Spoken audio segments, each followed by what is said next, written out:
देखिए, सबसे पहले तो मैं कहना चाहूंगा शिक्षा मंत्री जी को कोई गंभीर नहीं लेता है। और कल उनका डिमांड पे जिस प्रकार से रिप्लाई था, शिक्षा के अलावा फॉरेस्ट पे बोले हैं, मेडिकल पे बोले हैं, पंचायती राज पे बोले हैं, होम पे बोले हैं, सब डिपार्टमेंट पे बोले हैं। लेकिन एजुकेशन किस प्रकार से मजबूत हो, अच्छी शिक्षा हम बच्चों को दें, उस पे नहीं बोले।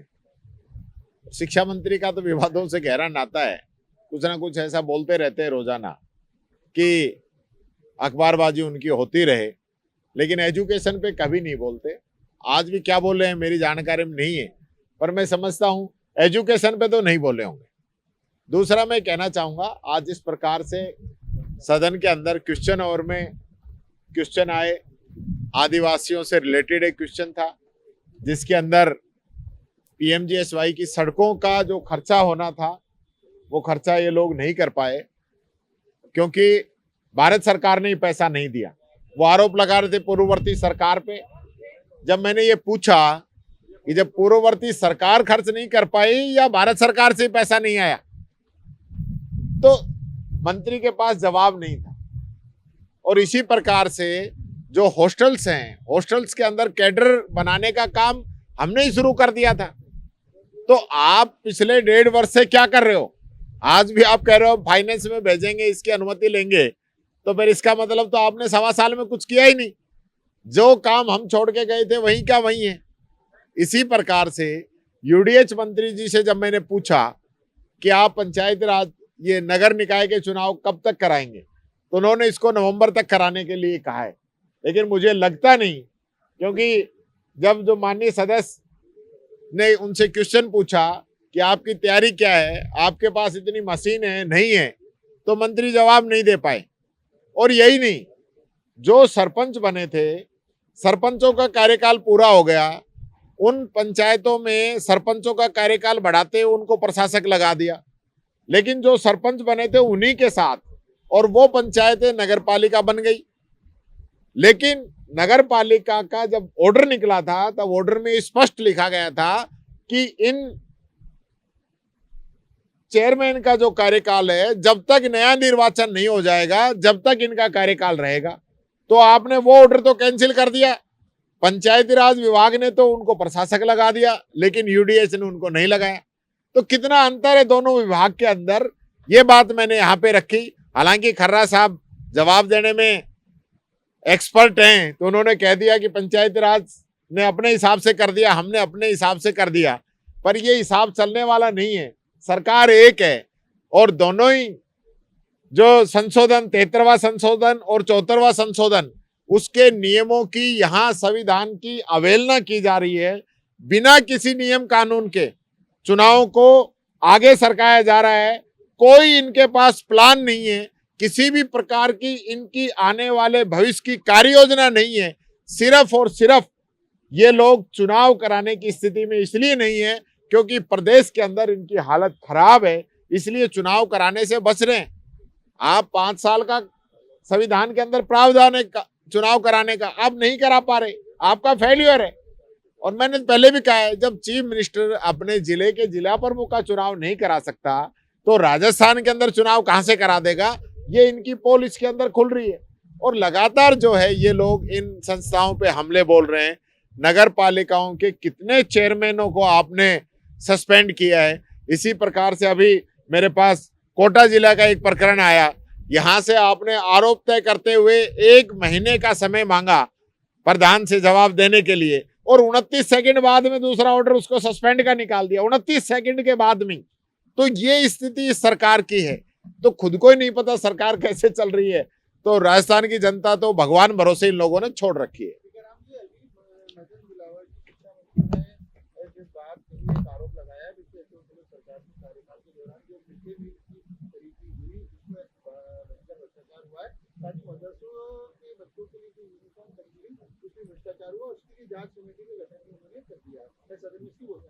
देखिए, ये शिक्षा मंत्री इस प्रकार की बयानबाजी करते रहते हैं। मैंने पहले भी कहा था, कोई इनको सीरियस लेता नहीं है।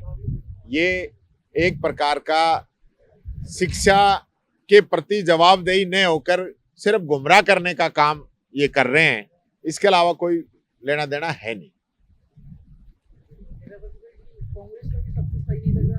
सब सब सही है, सब सही है, सब सही है, एकदम सही है।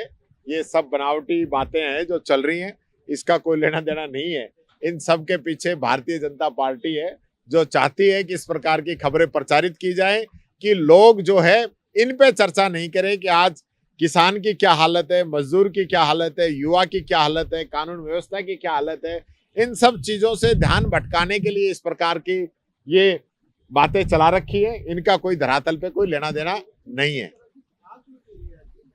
आएंगे, अभी 2 ही दिन तो हुए हैं, ऐसी कौन सी आफत होगी, 2 ही दिन हुए हैं और लोग भी नहीं आ रहे। किरोड़ी नहीं आ रहा, बताओ आप। किरोड़ी जी नहीं आ रहे हैं, किरोड़ी जी नहीं आ रहे हैं, वसुंधरा जी नहीं आ रही हैं, उस पर तो कोई सवाल नहीं है।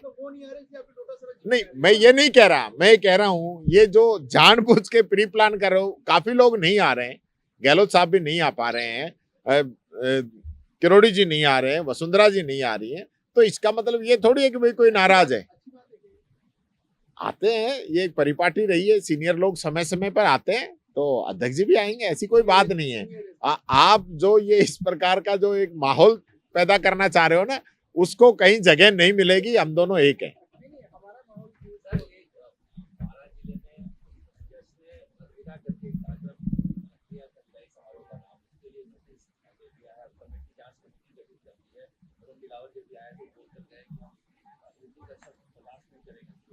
देखिए, ये बहुत ही छोटी मानसिकता है। मैं कह रहा था शिक्षा मंत्री शिक्षा के अलावा सारी बातें करेगा, और जब प्रधानमंत्री जश्न खुसरो के अंदर जा सकते हैं और कोई टीचर रिटायरमेंट में कार्ड में जश्न अलविदा लिखवा ले, इस आधार पे उसको आप सस्पेंड कर रहे हो, तो ये आपकी बहुत ही ओछी और छोटी मानसिकता दर्शाती है। और फिर मैं कहना चाहूंगा, ये संविधान पे हमला है, इस देश के संविधान पे हमला है। चुन चुन के लोगों पे हमला किया जा रहा है, चुन चुन के। जिस प्रकार से आप शब्दों का ही चयन इस प्रकार से आप करने पर ही लोगों को सस्पेंड करोगे, तो ये आपकी मानसिकता दिखाती है कि सरकार की मानसिकता क्या है। वो जो टीचर सस्पेंड किया है वो तो हिंदू है ना, तो ऐसा आप क्यों कर रहे हो, किस प्रकार से कर रहे हो? आप हिंदू मुस्लिम जाति धर्म के एक प्रकार से जो ताना बाना इस देश का बना हुआ है, उसको खराब करना चाह रहे हो। ये बीजेपी की मानसिकता फिर बाहर आ गई है। मैं फिर कह रहा हूं, भारतीय जनता पार्टी का रोजगार से, किसानों से, महिलाओं की सुरक्षा से, युवाओं से कोई लेना देना नहीं है। इनका तो जाति धर्म चलता रहे और इनका काम चलता रहेगा, ये बात मैं कहना चाहता हूं।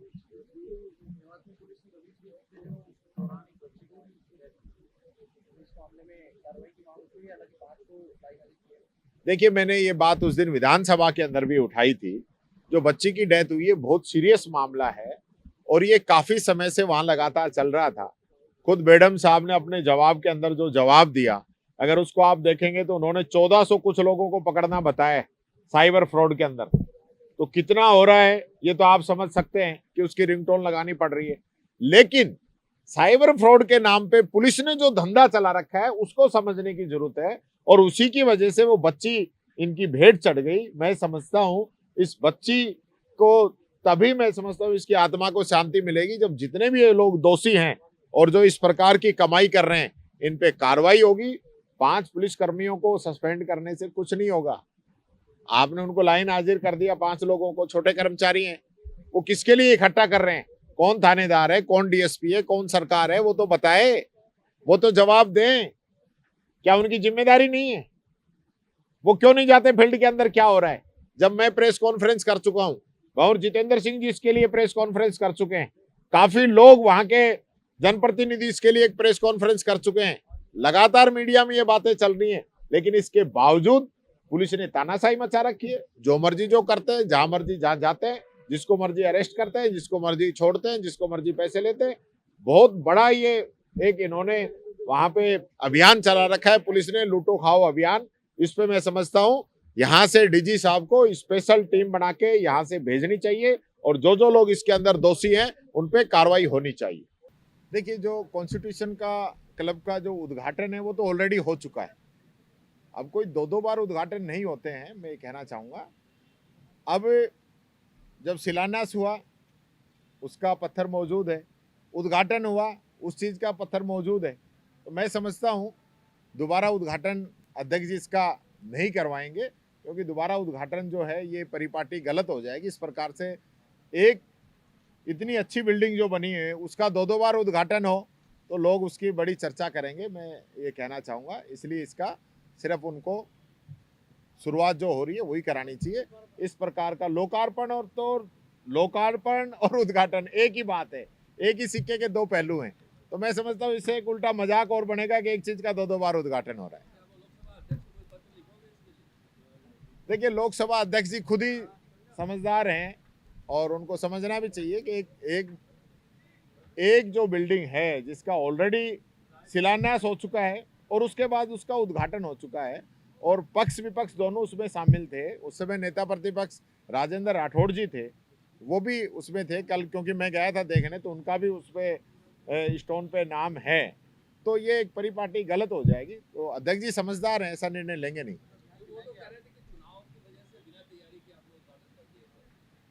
देखिए, चाहे जल्दी किया हो लेट किया हो, बिल्डिंग बन चुकी थी, उद्घाटन हो चुका है। तो ऐसा कई बार होता है और मैं समझता हूँ तैयार ये बिल्डिंग तो ये तो खराब होने लग रही थी। हमने तो कई बार अध्यक्ष जी से रिक्वेस्ट की कि इसको जल्दी शुरू किया जाए। ये तो 1 साल से तो बिल्डिंग तैयार है, यानी जो इसमें गीजर, हीटर, एसी जो चीज़ें लगी हैं और काफ़ी चीज़ें लगी हैं, उनकी जो वारंटी गारंटी खत्म होने का समय आ रहा है धीरे धीरे। जिनकी 1 साल थी वो तो निकल ही गई। ये तो हम तो काफ़ी समय से कह रहे हैं बिल्डिंग कंप्लीट है उसी समय से। खुद जो है जो आवासन मंडल का प्रतिवेदन है उसमें इस चीज़ का जिक्र आया हुआ है, तो ये तो रिकॉर्ड की चीज़ है।